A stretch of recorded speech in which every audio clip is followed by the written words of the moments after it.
Network executives had no idea what they were killing. These 10 sci-fi shows were canceled before they could find their audiences. Some for being too weird, others too expensive, and a few for predicting futures that made studios uncomfortable. You are reminded that your cumulative scores are dropping dangerously low. I know. I'll never make it into college. Otherworld, 1985. The Sterling family falls through a dimensional portal during a trip to the pyramids and emerges in a parallel Earth where history went completely wrong. Each province they encounter represents a different dystopian society, one where emotions are illegal, another stuck in perpetual 1950s conformity. CBS executives panicked when they saw the production costs. Every episode required elaborate sets, costumes, and locations to represent different civilizations. The show's creators wanted to explore serious themes about totalitarianism and social control, but networks wanted simple family entertainment. What made Otherworld special was its sophisticated world building. This wasn't just family gets lost. It was social commentary disguised as adventure television. The parallel worlds served as mirrors reflecting real-world political systems and their failures. The show lasted only 8 episodes before CBS pulled the plug. Too expensive, too complex, too demanding of audiences who just wanted to be entertained. But Otherworld's DNA lives on in every multiverse story that followed. From Sliders to Rick and Morty. Sometimes the shows that fail first become the blueprints for everything that succeeds later. Mr. Donovan and Mr. Tyler. How nice of you to see me off. V, the series, 1984 to 1985. The alien visitors returned to Earth after their motherships were defeated. But now they're desperate refugees seeking a new home. The resistance movement that once fought them must decide whether former enemies can become allies against an even greater threat. NBC tried to recapture the magic of the successful V miniseries, but the weekly format diluted everything that made the original special. Limited budgets meant fewer spaceship effects and more talking in warehouses about alien politics. What made V the series ambitious was its attempt to explore post-war reconciliation themes. Can humans trust aliens who once tried to harvest them for food?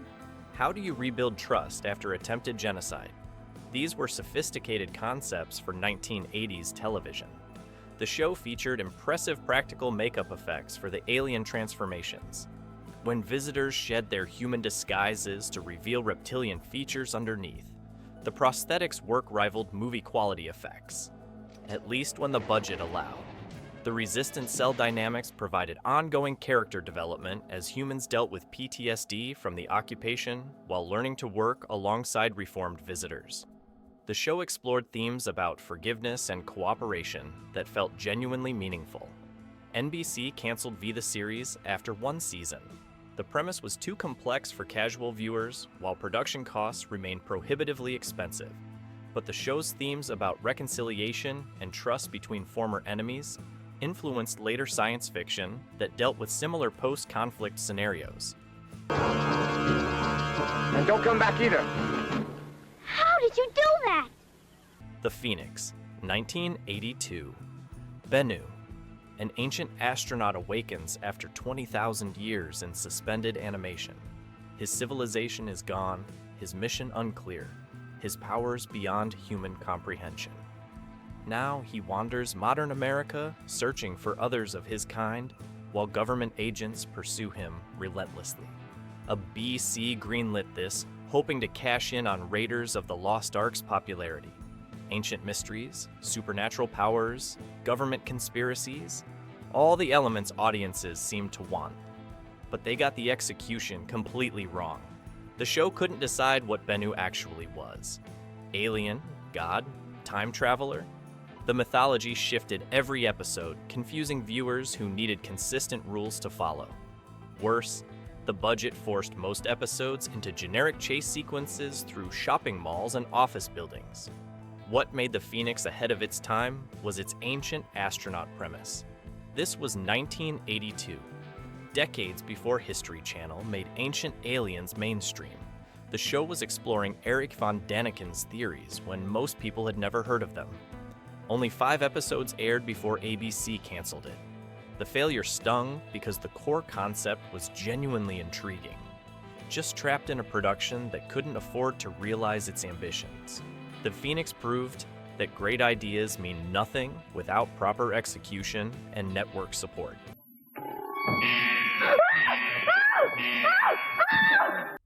Probe, 1988. Isaac Asimov brought hard science to crime television, and networks had no idea what to do with it. Austin James solves impossible cases using physics, chemistry, and logic, rather than hunches and violence. Each episode was a puzzle that demanded intellectual engagement from viewers. The show featured crimes that seemed supernatural, but had rational explanations. A man appears to walk through walls. There's a scientific reason. Someone dies in a locked room with no apparent cause. Physics provides the answer. Asimov insisted on scientific accuracy in every solution. ABC executives kept demanding more action, more romance, less complicated science talk. They wanted Magnum P1 with gadgets. But Asimov refused to compromise his vision. The clash between creator and network became legendary in television circles. What made Probe revolutionary was its respect for audience intelligence.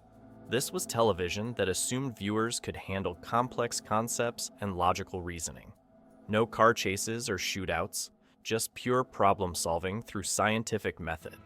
The show lasted 7 episodes before ABC pulled it. Too cerebral for prime time, they claimed, but Probe was simply decades ahead of its time, predicting the CSI phenomenon that would dominate television 20 years later. Sometimes the best ideas arrive before audiences are ready to appreciate them.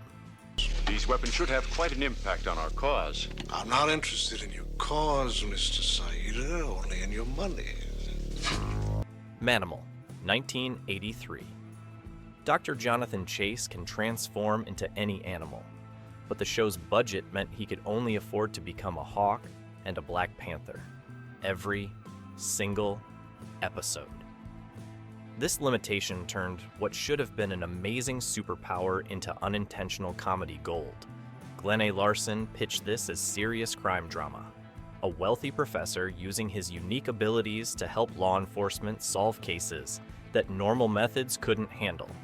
The transformation sequences were supposed to be thrilling. Instead, they became Saturday Night Live material. By episode 3, audiences realized they would only ever see the same 2 animals.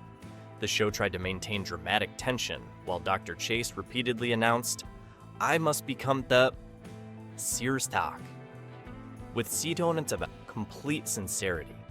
The gap between ambition and execution became hilariously obvious. What made Manimal accidentally special was its earnestness. The cast played everything completely straight, never acknowledging how ridiculous the premise had become. This created a viewing experience that was simultaneously terrible and entertaining.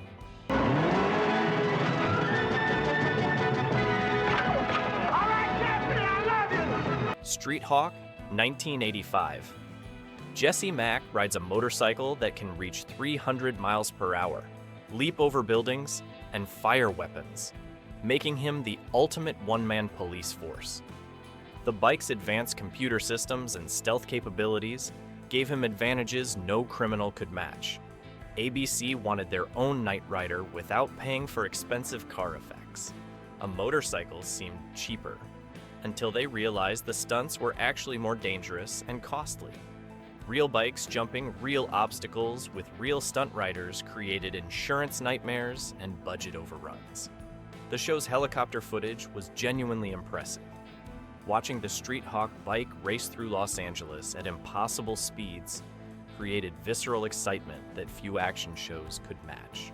The practical effects felt more convincing than Knight Rider's obvious studio work. What made Street Hawk ahead of its time was its surveillance technology themes. The bike's computer systems could hack into any database, track vehicles, and monitor communications.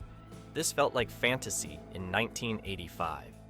Now it's standard police equipment. The show lasted one season before ABC canceled it. Too expensive to produce. Too derivative of Knight Rider. Too dependent on dangerous stunts. But Street Hawk proved that vehicle-based action shows could work with proper budgets and creative stunt work. I am gonna hit you. Walter, overacting. What? That's gonna teach you to talk to a cop like that? Make it look good. The Powers of Matthew Starr, 1982 to 1983. Prince Matthew of the planet Quadres hides on Earth as a high school student while developing his telepathic and telekinetic abilities. His guardian poses as a substitute teacher, helping him navigate both alien powers and teenage drama. NBC tried to blend Smallville-style superhero origin with typical teen soap opera. The show explored what it meant to be different while hiding your true nature from friends and family. Themes that would become central to later superhero television. Production was cursed from the start.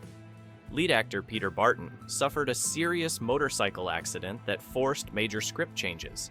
The show shifted from high school setting to government agent storylines, confusing audiences who had invested in the original premise. What made Powers of Matthew Starr special was its early exploration of superhero psychology. This was serious examination of power, responsibility, and identity, decades before those themes became standard in comic book adaptations. NBC canceled it after one season, but Powers of Matthew Starr predicted the superhero television boom that would dominate decades later. The show proved audiences were hungry for superhero content, even if networks didn't recognize the potential yet. Sometimes the pioneers get lost, so others can find the way. Wizards and Warriors, 1983. Prince Eric fights the evil wizard Dirk Blackpool in a medieval fantasy world filled with magic, monsters, and political intrigue. CBS attempted serious fantasy television decades before Game of Thrones made the genre profitable. The production values were impressive for 1983. Elaborate costumes, practical sword fighting, real castle locations. CBS spent serious money trying to create a believable fantasy world.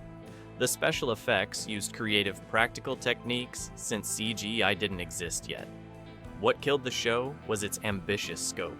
Every episode required period costumes for dozens of actors, elaborate set pieces, and time-consuming sword choreography. The budget spiraled out of control while ratings remained modest. Don Rayo created this as sophisticated fantasy that took its world seriously. No winking at the camera or acknowledging the silly premise. This was meant to be genuine high fantasy adventure television. CBS canceled Wizards and Warriors after 8 episodes. Too expensive, too niche, too demanding of audiences who weren't ready for serious fantasy television. But the show proved there was potential in the genre. It just arrived before technology made fantasy affordable, and audiences developed appetite for complex mythology. Sometimes being first means being forgotten. Blue Thunder, 1984. Police pilot Frank Chaney flies an advanced surveillance helicopter equipped with weapons, stealth technology, and monitoring systems that can track anyone in Los Angeles.